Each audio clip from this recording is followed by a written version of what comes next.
Welcome. This is Rick Clunn, and I want to welcome you to a new segment called Catch of the Day.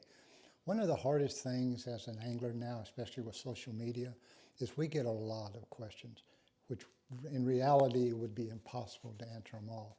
But we're going to try to do a better job of that. And so every Monday, we will have a segment that I will be answering some select questions. Still, we're not going to be able to answer them all, but I'm going to try to answer more and more of them. And like we said, have it as a regular feature on Mondays. So I'm going to start here. Again, we're only going to answer X amount of them. It doesn't mean if you ask the question, they're not being answered. This segment that I won't answer your question. And again, there's no absolute answers. You're going to get Rick Clunn's opinion here. From Britt Phillips, there's a question he asks, is how long do you stay on a spot if you're not getting bit? Everybody has a different technique about this. I basically do have a rule that I will never die on one spot. Okay. Some people in the old days, especially when you were fishing lakes that have gigantic schools of fish, just would wait until they showed up. And if they did great. But there's times when they don't. And then, you don't do so good. I had more of a rule of thumb of, again, this is one time I do really pay attention, if I had some days on the water earlier, what time of the day the fish were biting. And so if just say hypothetically, which is true, most of our tournaments we have 3 days of practice. And then during those days, every day you'll hit peak periods where you seem to be getting more bites. Of course, a lot of that has to do with figuring out the right water. But so if I have, like, say, 1 or 2 really good spots, yep, I'm going to start on it. Even though maybe I didn't find that spot early in the morning, I'm going to start on it. I'm going to let the fish tell me what's going on. But I'm not going to stay on it if I don't get bit. So how much time do you give it? You can only decide what's fair. When you fished it thoroughly, and you fished it with, say, a wide selection of lures and you're not getting bite, then I'm going to leave. I don't give up on the spot. I'll come back to it. Let's say, okay, I know I found these fish, it was 11 in the morning. So I'm going to come back to it somewhere around that time frame, between 10 and 12, and try it again. If I don't get a bite then, the other thing I sometimes remember, especially under stable conditions, is are the major minor feeding periods. And then I'll come back then. Okay, to it and fish it again. And usually, I'm going to just use a hypothetical hour. I'll maybe spend an hour on it, depending on if it's a school of fish, because that's what you're implying here. How long do you stay on the spot that you felt like there's a school of fish here? I'm going to give it at least an hour. I'm just not going to give it 10 or 12 casts. But and the other thing is conditions. Was it windy that day before? So you really have to try to at least make sure you're on it under those conditions that match wind, rain, clouds, sun, that matches when you found them. So this is just a rule of thumb, but I will not die on the spot. I'll go fish other spots. I'll go try other things I thought patterns that might work, but I don't give up on it either. I'll come back to it 2 or 3 times during the day. Next question is from Barry Stanley from Oklahoma. It says, Rick, you were the first non-West Coast angler to win 2 U.S. Opens on Lake Mead. What made you decide that a topwater and a spinnerbait was a winning choice on an ultra-clear lake like Mead?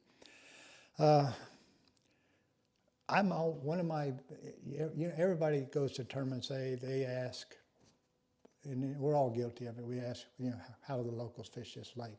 How are they catching the fish? And I'm not immune to asking that question, but I use it different than most people do.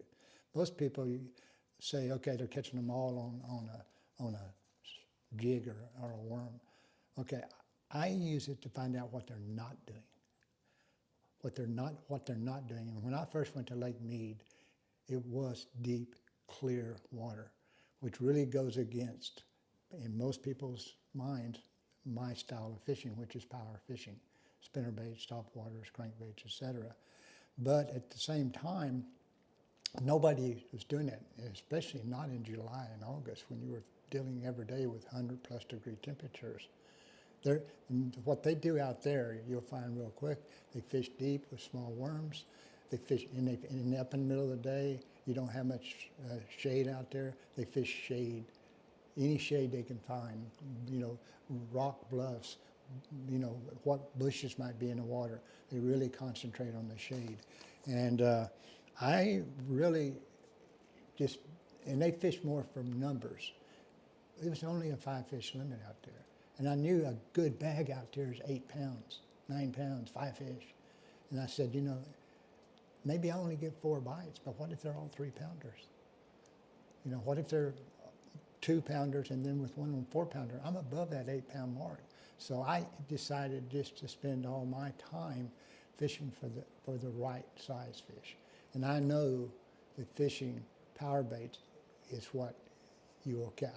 In my career, I've always caught more large fish on.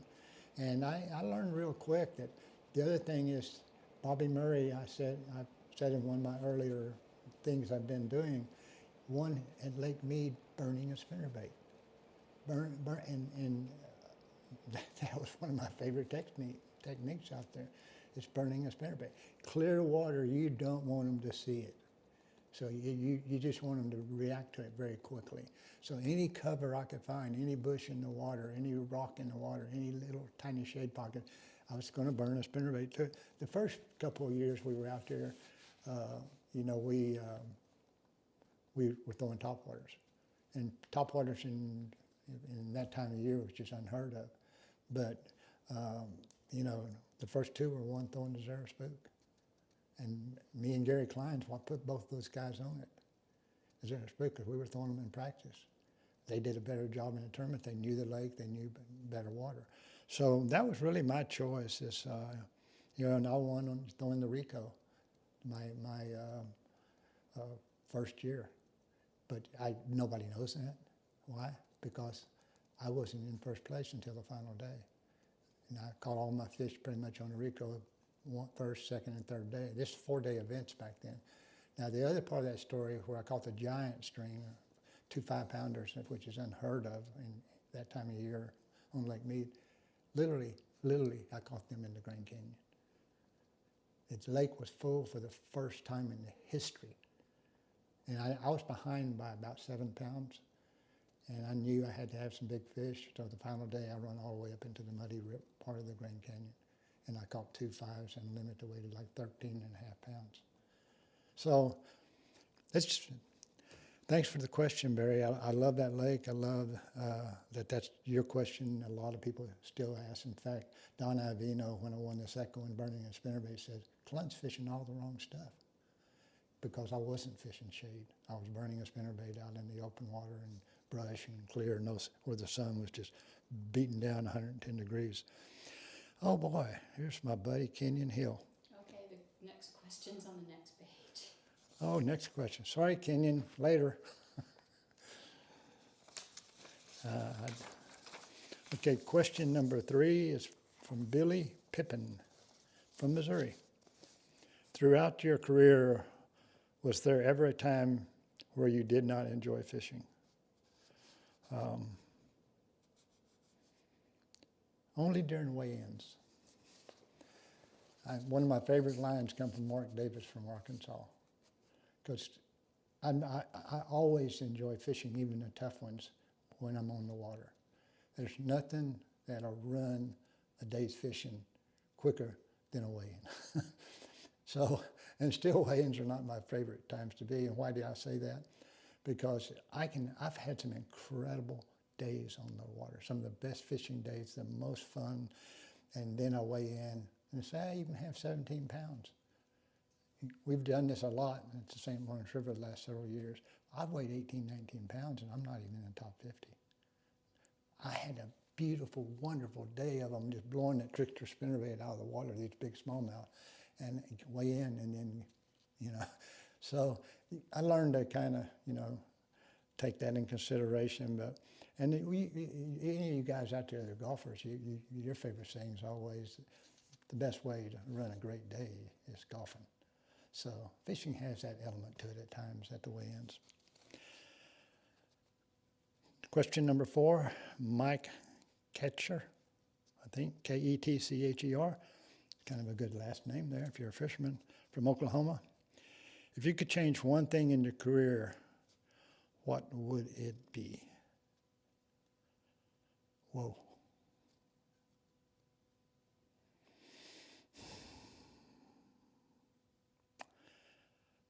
I don't know if I have an answer for that. Any of you that know me, I'm very philosophically driven. And I realize that even what we consider as something bad is leading you to something good. And if you use the energy of it in the correct way. And there's no angler out there that won't tell you that more often than not, he learns so much more from the days he does bad than the days he wins the tournament. And it's just absolutely true. You know, and so be careful what you change if you can go back in time, because it may really mess up a great win that's coming in the future. I think that's the 4 for today. You'll see these on Catch of the Day on Monday. And we'll do this every Monday. We'll answer more and more of the questions that we can. Again, thank you all for your questions.